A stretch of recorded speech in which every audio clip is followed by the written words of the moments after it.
What's up everybody, Tiakum here with Sew Yeah Quilting. In today's video, instead of our usual tutorials that we're going to give you, we want to do a video strictly on how to do machine binding. That way we can help enhance your binding game and give you a couple of tips and tricks that have helped me as I've learned this process along the way. Let's get started. And before we dive on into this project here, because I know some of you are asking yourself, how do I make this quilt? This is next week's tutorial, so stay tuned for that. So, how to do machine binding. First, let's talk about the difference between machine binding and hand binding. The very first difference is one is done with a sewing machine, is much faster, as opposed to hand binding, it's a lot slower. However, you can hide every single stitch.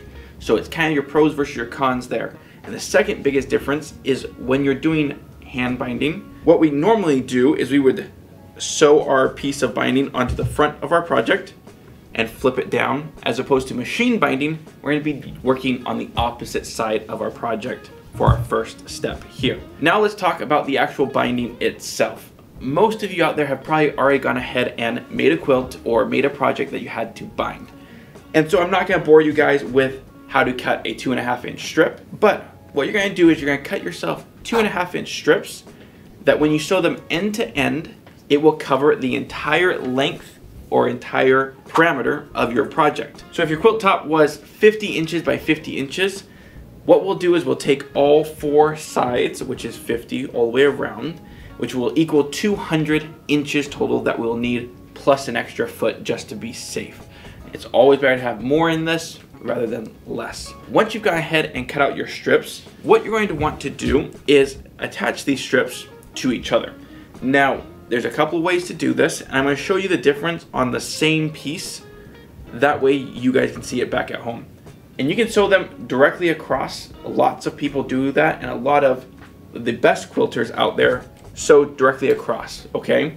Now I'm going to show you this, I'm going to show you how you do a diagonal, and then I'm going to explain both of them to you.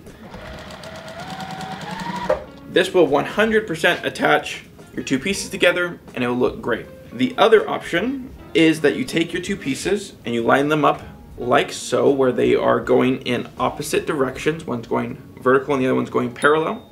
You can draw a line if you want to, but then what you're going to do is you're going to sew a stitch from the top left corner to the bottom right corner of whatever piece is on top here. And I'll go ahead and show you that up close as well. And I'm doing this to both sides so I can show you in a good representation of what's the difference between the two of them. Obviously, when I do my straight stitch here, when I open it up, it automatically is going to line up with each other, makes it super simple for everything.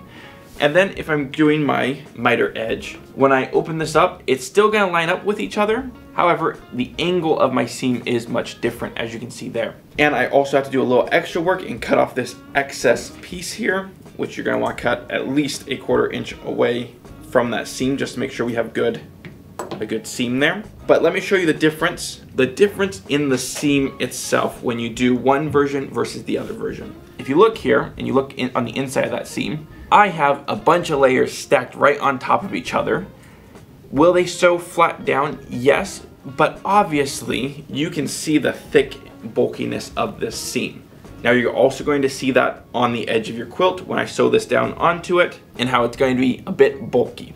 Obviously, it's still an acceptable way to do your binding. However, when you do it the other way, which is when you're sewing directly across them, my seam isn't being rolled on top of itself. It's actually being distributed, all that extra fabric, across about a 1 inch or 2 inch surface here. Now, with that being said, when I go to attach this to the edge of my quilt, you can see how a good portion of that bulk was just taken out, and it's a lot less visible to the eye to see this seam here, due to the curve that it has once it's sewn on. Either method works. However, the one that I always recommend doing is this mitered seam. It takes 1 second more to do. However, the outcome of your project is that much better. Just a little tip there for you.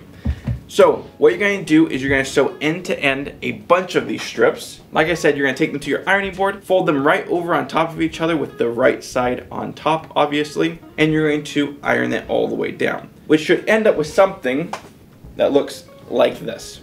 A really long string with each seam being mitered if you went for that option. And the best way to manage these is just to roll them up. If you have a binding spool of some kind, that works amazing as well. Lots of different methods to store these.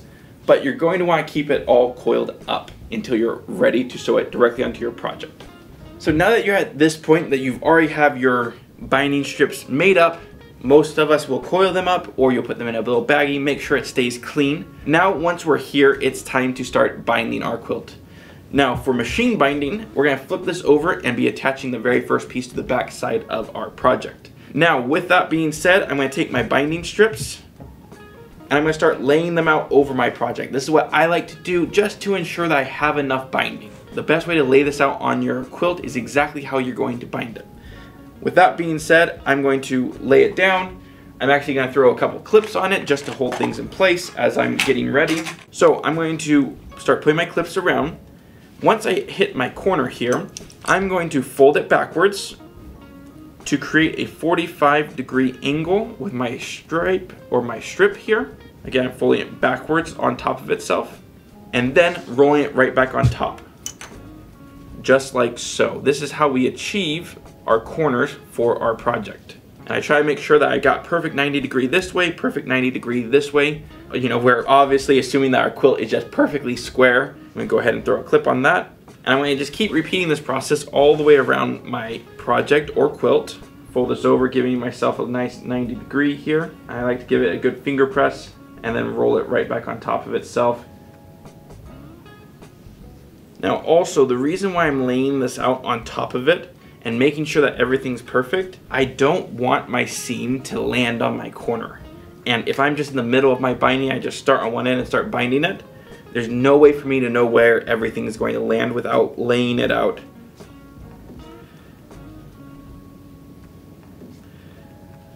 And now you can see how I'm rolling this out on top of itself. At this point in time, let me turn it towards you guys, you can see that my binding strip is starting right here, and now I'm laying it over the top of the strip. I like to cut off maybe 6 inches overlap just to be safe. And I know that I've got a really nice overlay or a really nice, I just have extra. So just make sure, give yourself a little bit of breathing room. Again, that 12 inches is plenty. And then I also like to have an overlap right when I get started of about 6 inches. At this point, it's time to actually start sewing. So this has all been prep work up to this point to make sure and ensure that we're going to get the best quality binding out of our project. What we're going to do next is we're going to turn this and we're going to put it into the sewing machine. A couple of errors that I see all the time is that when we start this, first of all, we want to pull these away from each other so we don't accidentally sew them together too soon. Second thing, you're going to want to start sewing and leave a tail end of this of maybe 4 to 5 inches. So I'm going to start actually right here. We're going to start right here. I'm going to sew all the way down this first edge here. As far as my sewing machine, I've got a 1/4 inch foot on it. I'm going to be using a 1/4 inch seam the entirety of this project. And on top of that, I've adjusted my stitch length to about 2.5 to 3 millimeters, depending on how you like to sew. Now, since I've done the prep work on this, my sew time is going to be way faster. I'm not going to be moving things around. I'm not going to be finagling things. Now, once I get to the corner here, what you're going to want to do is make sure that your binding that's folded on top of each other is folded and kind of out of the way here. So I'm going to just make sure that I'm sewing down right on top of it, like so. And I'm going to veer off about 1/4 of an inch away. And I'll show you guys that right now. Veering off like so. So I've sewed down here and then I veered off. Now, depending on how you place your binding, if you've done that and it looks just like this, awesome, okay? But what we need to do is we need to now move this binding to the other side and then sew all the way down. If not, we'll lock down this loop, which we need to create our binding with that miter corner. So I'm going to just fold this back over the top, going the other direction, and I'm going to sew all the way down.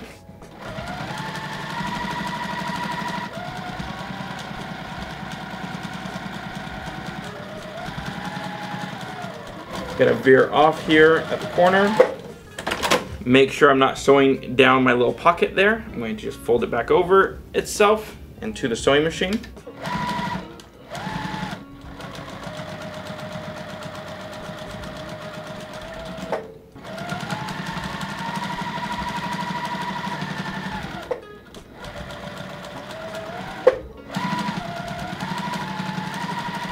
Now I'm going to stop my seam so that I can still work with these pieces right here, because now it's time to do the final part of attaching the binding to the actual quilt itself. But before we go on to that, just do a double check and fold out your edges here. Make sure you're liking what you see.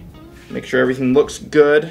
Now it's time to attach our binding seams. Now, there's a lot of tips and tricks out there. There's a tool called the binding tool. I highly recommend it. However, I'll show you a technique here that works every single time, but you also just have to understand that this is something that takes practice. All we need, and this is probably the first time you're ever gonna see this on the show, I need a pin. And somewhere where both of these seams intersect, or that you can lay them on top of each other, you're gonna go ahead and stick this pin into the quilt. And this pin is just your reference point on how we're gonna do our little math here. Due to these strips being 1.25 inches wide, if you take 2.5 inches, divide it by 2 because we fold them on top of each other, it gives us the perfect measurement to measure out our bindings. Let me show you how. First thing is I'm going to take this smaller end here, I'm gonna put it right over the top of that pin. Then I'm gonna take my binding strip here, I'm gonna kind of pull everything towards it, lining that up, and I know that that is a perfect 1.25 inches. And I'm gonna just take a pair of scissors, I'm gonna chop it off. I'm 1.25 inches away from my pin here, and I've cut off this piece. Super simple. I'm gonna do the exact same thing to the other side, just like so. It's time to put our edges together. We're going to take our sides here, we're gonna open them up, and we're gonna put them right sides together, like so. And this is where everyone gets really confused as well, and that's okay because we understand that this is a technique that not everyone is used to yet. Now, how do you know which way to sew these? It's really simple. When you take your two pieces, put them together, you want to sew directly across. Don't sew it any other way than from this corner to that corner right there, which gives you the perfect measurement. Make sure that it is laying down flat. As you can see there, I got a perfect seam. There should be a little bit of spring in it. There should be just a little bit because you want this super tight onto your quilt, but not enough that it's going like this, right? I set mine down, that looks great. Now I'm gonna cut out this piece here. Now I'm going to just kind of snap that together, and I'm going to finish off sewing this seam.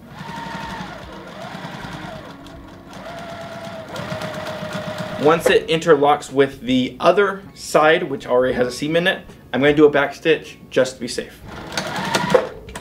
Just like that, we've attached the back of our binding to our quilt, and now it's time to pull everything to the front. What I always have done is I'm going to take an iron, I'm going to push these seams all the way out, all the way around. That way I just know it's out of the way. I know that it's the best that can be done.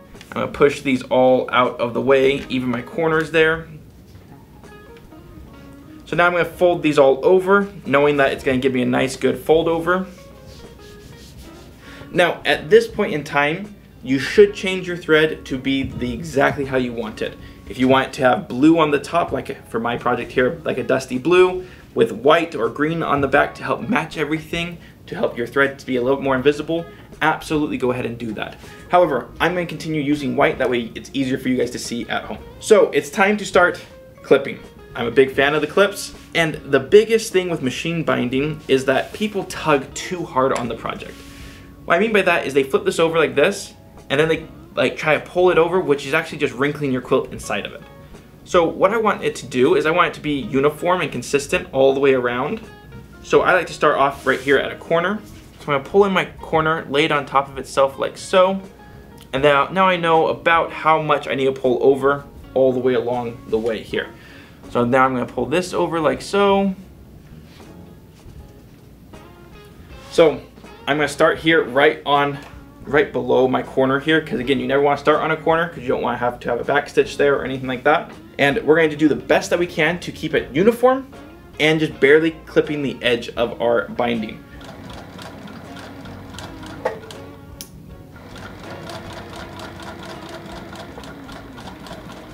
So when I get to the corner, I'm going to sew it all the way until I touch the other seam or the other side. And simply just take it, rotate it with my needle up, and we're going to keep on sewing. There's not a trick to it.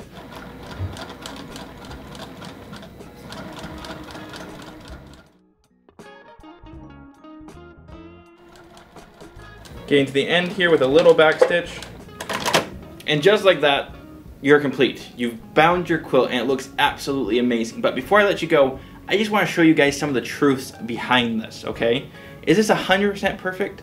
No, I'm still practicing myself on machine binding. So first thing, let me bring you close here. If we look from right here to right here, I've grown about 1/8 of an inch in thickness here.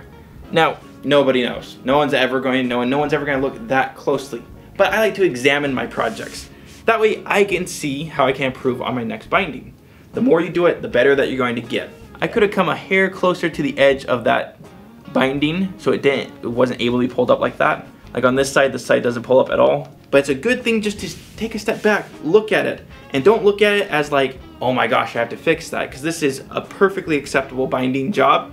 But look at it as like, hey, this is how I'm going to improve next time. We're all practicing still the art of quilting, and so don't be hard on yourself. Make beautiful things, keep on creating, and if you liked this video, hit the like button, subscribe to the channel if you're new, and don't be afraid to share it with your friends. Not only that, guys, we have hundreds of free patterns and tutorials on our YouTube, or you can grab those patterns at sewyeahquilting.com. And while you're there, make sure you pick yourself up a yard or two for your next project, or maybe even your next binding. Thank you so much for watching, and we'll see you on the next one.